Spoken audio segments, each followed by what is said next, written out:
সবাই যদি একজন হবে তাদের সব একই হয়ে যাবে। বিভিন্ন রকম দলের ভিন্নতা আছে।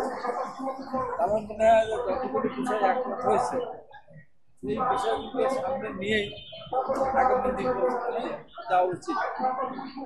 এখানে দুই রকমের কথা আসছে। কেউ কেউ বলছে যে নির্বাচন আগেই গণভোট করতে হবে, কেউ কেউ দাবি করছে যে পেয়ার পদ্ধতি ছাড়া নির্বাচন যাবো না, কেউ কেউ বলছে বিচার সংস্কার করতে হবে, কেউ কেউ বলছে যে আমাদের সংস্কার শেষ হয় নাই। আসলে সবার কথা এক হয়ে একসাথে বসা সম্ভব না। যতটুকু হচ্ছে তার মধ্যে আমাদের সাথে এগিয়ে যেতে হবে। যদি আমরা ভবিষ্যতে নির্বাচন করতে ব্যর্থ হই, আমি বলেছিলাম সরকার ব্যর্থ হয় ওদের মধ্যে এই সরকার থাকবে না।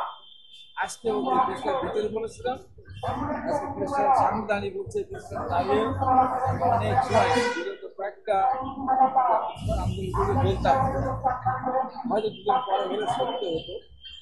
এমন কথাটা আমি যেদিন বলেছিলাম হয়তো অনেকে মনে করেনি কথাটা আমি কিভাবে বলেছি। আজকে আমি দৃঢ়তার সাথে বলতে চাই, এই সরকার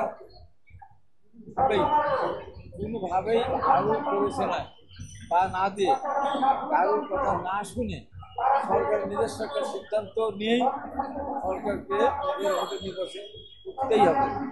না করলে এই চিত্র থাকবে না। আবারও বলছি, আমাদের জন্য কঠিন একটা ভয়াবহ পরিস্থিতি আমাদের সামনে আসবে।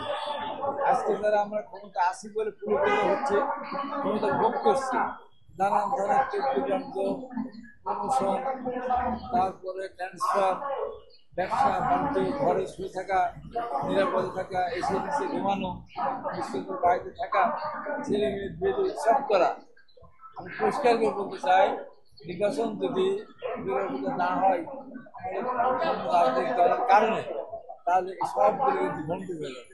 আবার আমাদের রাস্তায় যেতে হবে, পালিয়ে থাকতে হবে, জেলে যেতে হবে। আমাদের অনেককেই জেলে যেতে হবে। ইতিমধ্যেই আমরা অনেকেই কিন্তু দুর্নীতির সাথে জড়িয়ে গেছি, অনেকে। এটা আমি বলতে চাই না, অনেকেই জড়িয়ে গেছে।